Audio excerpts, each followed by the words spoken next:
रायगड सम्राट अल्पावधीत लोकप्रिय ठरलेले रायगड सम्राट रयतेच्या सेवेसाठी सदैव पुढे। रायगड सम्राट राजकीय, सामाजिक, शैक्षणिक, शेतीविषयक अचूक बातम्यांसाठी रायगड सम्राट न्यूजला सबस्क्राईब करा। करंजाडे पाणी प्रश्न लवकर सुटणार असल्याचे सरपंच मंगेश शेलार यांनी पत्रकार परिषद घेऊन सांगितले। याप्रसंगी आमदार महेश बालदी सिडको अधिकाऱ्यांनी यांच्यासोबत बैठक घेतली असून येत्या 7 दिवसात करंजाडेला 24 तास पाणी मिळणार असल्याचे आश्वासन सरपंच मंगेश शेलार यांनी दिले आहे। नमस्कार, मी मंगेश शेलार, करंजाडे सरपंच। नक्कीच याच्या आधी सत्ता शेकापक्षाची होती, त्यानंतर आपली भाजपची सत्ता आली। आज 1.5 वर्ष झाले। तुम्हाला सांगतो, पाण्याचा प्रश्न हा 2019 पासून चालू आहे। काही मोर्चे निघाले, काही खांडे मोर्चे निघाले, पण जेव्हा आपण सत्ता आली, जेव्हा सत्तेला आल्यापासून आपण पाण्यासाठी सातत्य पाठपुरा करत होतो। जेव्हा सत्तेला आलो तेव्हा पहिले आपण सिडकोच्या अधिकाऱ्यांशी मिटिंग घेतली, एमजीपीच्या अधिकाऱ्यांशी मिटिंग घेतली। पाण्याचा प्रॉब्लेम काय, तर ते बोले पाणी प्रेशर कमी येतो। ठीक आहे, प्रेशर कमी येतो, मग त्याला उपाय काय, तर मग आपण बुस्टर बसवला। जे आपला चिंचपाडा ब्रिज आहे, एक नवीन बुस्टर बसवला। तो बुस्टर बसवल्यानंतर काही थोडाच दिवस पाणी व्यवस्थित सुरळीत चालला, नंतर डबल प्रॉब्लेम यायला लागला। बघू ना, पाणी कमी येतो प्रेशर मध्ये, त्यासाठी आपण मग एक सेक्टर 6 ला हिल साईडला, सेक्टर जास्त हिल साईडला प्रॉब्लेम येतो, कारण की आपला सेक्टर 2 ला एमबीआर टाकी आहे। तिथून पाणी प्रेशर सेक्टर 6 पण जाईपर्यंत टाकीचा जो साठा आहे 5 ml तो पुरेसा त्यांना होत नव्हता। तर त्यासाठी आपण पाठपुरा करू एमजीपी कडे आणि सिडको पाठपुरा करून एक नवीन कनेक्शन आपण घेतला 150 ml ला। तर त्यांना रोजचा 24 तासात 2 ml पाणी येतो, त्यामुळे त्यांचा एक तो प्रश्न सॉल्व्ह झाला। नंतर मध्ये थोडासा सिडकोचा आणि एमजीपीचा थोडासा प्रॉब्लेम होता, कारण की आपल्याला सिडकोचं स्वतःचं पाणी नसून पाणी हा एमजीपी कडनं घेतला जातो। आणि एमजीपी ला पाणी कुठनं येतो, तर पाताळगंगा नदी तिथनं पाणी यायला जातो, आणि पाताळगंगा नदीतून वायाला इथनं कच्चं पाणी घेतला जातो भोकरपाड्याला, आणि भोकरपाड्याला फिल्टर करून तो आपल्याला करंजाडेला, पनवेलला इकडे पाणी दिला जातो। आता कसं भोकरपाड्याची ही जे प्लॅन आहे किंवा लाईन आहे ही 40 वर्ष झाली त्या लाईनला, त्यामुळे ती लाईन जीर्ण झालेली आहे। त्यामुळे पंप नवीन टाकला किंवा पंपाचा कधी प्रॉब्लेम येतो, कधी लाईनचा प्रॉब्लेम, 40 वर्षाचे पाईप झाले, त्यामुळे पाईप ते जीर्ण झालेले आहेत। प्रेशर दिला किंवा काय थोडा 1 महिनाभर व्यवस्थित चालतो, मग लाईन फुटते किंवा डॅमेज होते, त्यामुळे हा प्रॉब्लेम चालूच असतो। जेव्हा निवडून आलो आपली 1.5 वर्ष आली, तिथपासून आम्ही सिडकोला बोलतो, सिडको आम्हाला सांगायची बाबा लाईनचा प्रॉब्लेम असा आहे, तर पाठपुरा करून आपण ती लाईन एक तर 1.5 वर्षामध्ये लाईन नवीन टाकलेली पलसपा ते जेएनपीडी, आणि ती लाईन आता अंडरपास आहे। तुम्हाला तो 1.5 वर्षामध्ये काम पूर्ण झालेलं आहे। आता तो क्षण आलेला आहे का पाण्याचा प्रॉब्लेम 99% प्रॉब्लेम सॉल्व्ह होईल। जेव्हा ही जी लाईन आहे, जी जुनी लाईन ती बंद करून पलस पेऊन जेएनपीडी पण ती लाईन चालू केली, तर 99% प्रॉब्लेम सॉल्व्ह होईल। कारण ती लाईन अंडरपास आहे, वरती कॉन्क्रीट आहे, डॅमेज होणार नाही, जीर्ण होणार नाही। त्यामुळे तुम्हाला म्हणतो, जे 1.5 वर्षामध्ये आपण सत्तेला आलो ते पाठपुरा करून आज करंजाडेचा प्रश्न नक्की सॉल्व्ह करणार आहे। जसं करंजाडेच्या रोडचा प्रश्न सॉल्व्ह केलेला आहे, तसं आम्ही पाण्याचा प्रश्न नक्की सॉल्व्ह करू। तुम्हाला सांगतो, म्हणजे आमदार साहेब नेहमी 1-1.5 महिने विचारत सभा करंजाडेचं काय सिच्युएशन। आता बारणे साहेबांच्या इलेक्शन टायमाला त्यांनी जाहीर सभा घेतली आमदार साहेबांनी महेशबाजी, येत्या सप्टेंबरमध्ये पाण्याचा प्रॉब्लेम सॉल्व्ह करू नक्कीच। तुम्हाला सांगतो ना, आमदार साहेब पाठपुरा असतो, नेहमी असतो आमदार साहेब। आताही आज मिटिंग झाली एमडी बरोबर, त्या एमडी बरोबर मिटिंग झाली, तर अधिकारी होते मूल साहेब, तर आमदार साहेबांनी स्वतः बोलले येत्या 7 दिवसामध्ये पाण्याचा प्रॉब्लेम नाही सॉल्व्ह झाला तर येत्या अधिवेशनामध्ये मी पहिला करंजाडेचा पाण्याचा प्रश्न मांडील। खरं आमदार असं होता, आमदार महेश बालदी सरकार जो पाणी प्रश्नासाठी अधिवेशनापर्यंत मांडणारे पहिला, तर खरं मी आमदारांचं खरं मनापासून आभार मानतो। साहेब नेहमी आमच्या पाठीशी असतात। करंजाडेचा विकास झाला तर आमदार महेश बालदी साहेबांच्या मुळेही झालेले आहे।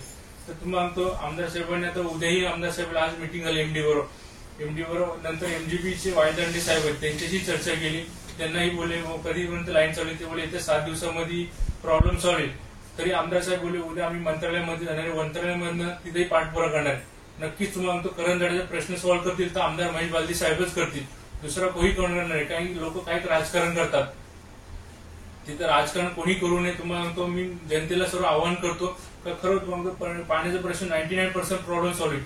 जरी जी वरची लाईन चालू झाली आपली पलसपती जेएनपीडी, त्यांना पाणी इथून जेएनपीडीला पोहोचवत आहे, त्यामुळे आता जो प्रेशर आहे त्याच्या 10 पटीने प्रेशर वाढला जाईल। त्यामुळे आपल्याला जी टाकी आहे एमबीआर, ते एमबीआर टाकीमध्ये न साठा करता डायरेक्ट ते सोडणार आहेत आपल्याला लाईनला, आणि डायरेक्ट लाईन सोडली तर 24 आवर्स आपल्या करंजाडेचा पाणी प्रश्न सॉल्व्ह, 24 आवर्स पाणी राहील। तर सर्वांना आवाहन करतो मी नागरिकांना, नक्कीच पाण्याचा प्रश्न आमदार साहेब सोडतील, आम्ही सर्व सहकार्य आम्ही सर्व पाठपुरावा चालू आहे. नक्कीच पाण्याचा प्रश्न सॉल्व्ह करू. धन्यवाद. जसं शिडको एमजीपीवर अवलंबून आहे तसं एमजीपीला आम्ही पाठपुरावा करून लाईनी नवीन टाकलेले येत्या 7 दिवसांमध्ये जे एमजीपीचे वायदंडे साहेब आहेत ते साहेबांनी सांगितले येत्या 7 दिवसामध्ये आम्ही नवीन लाईन चालू करतो. जर नवीन लाईन चालू केली तर मला वाटतं एक तर 7 ते 8 दिवसामध्ये पाण्याचा प्रॉब्लेम सॉल्व्ह होऊन जाईल. आणि जर वरची लाईन चालू झाली तर आता करंजाड्याला रिक्वायरमेंट किती 18 ते 19 MLD, आता भेटे किती 16, 13, 12, 9 असा. तर कंटिन्यू तिथं आपल्याला एक 18 MLD भेटला तर 99% करंजाड्याचा पाण्याचा प्रॉब्लेम सॉल्व्ह होऊन जाईल. नमस्कार. माझं करंजडी वासियांना सर्वांना आव्हान आहे, कुठल्याही भूलथापांना बली पडू नका. करंजाड्यामध्ये 1.5 वर्ष झाली भाजपची सत्ता आलेली. त्यामध्ये आम्ही कामांचा विकास जो काय असतो तो करंजाड्याला प्रथमच अनुभवलाय.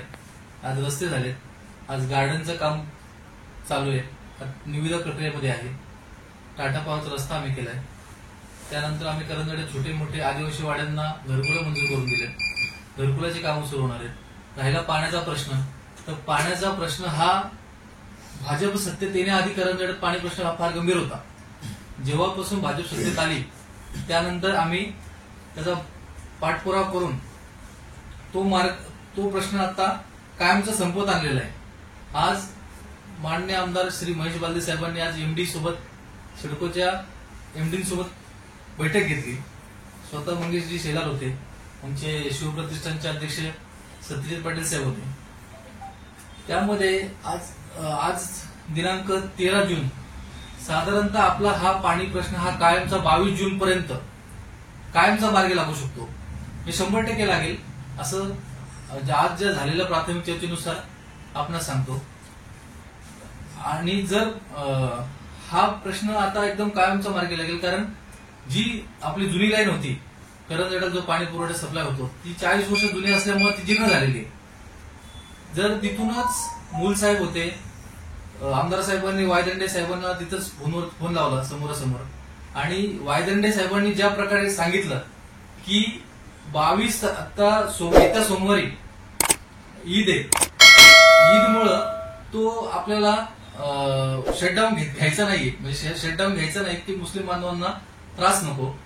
23 आपलं मंगळवारी हा शटडाऊन घेऊन आपण वरच्या लाईनची ट्रायल घेतोय. ही ट्रायल मंगळवार बुधवार 2 दिवस चालणार आहे.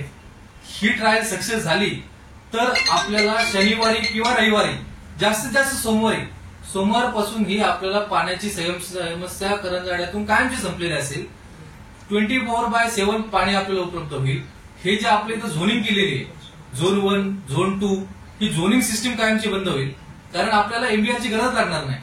जी वरच्या पाईपलाईनने जे पाणी येईल ते डायरेक्ट आपल्या लाईन मधून 24 तास पाण्याचं उपलब्ध होईल. तरीही जर पाण्याचा प्रश्न मार्गी लागला नाही तर 28 जूनला जे अधिवेशन होणार आहे त्या अधिवेशनामध्ये आमदार साहेब स्वतः हा प्रश्न विधान भवनात मांडणार आहेत.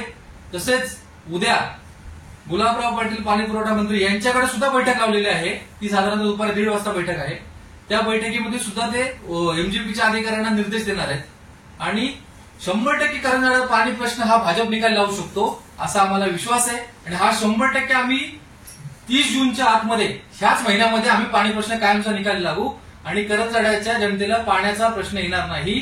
रस्ता जसा आम्ही मार्गी लावला, करंजाड्याचे पूर्ण रस्ते आम्ही एकदम सुजलाम सुफलाम एकदम टाकले. आज रस्त्याला खड्डा नाहीये.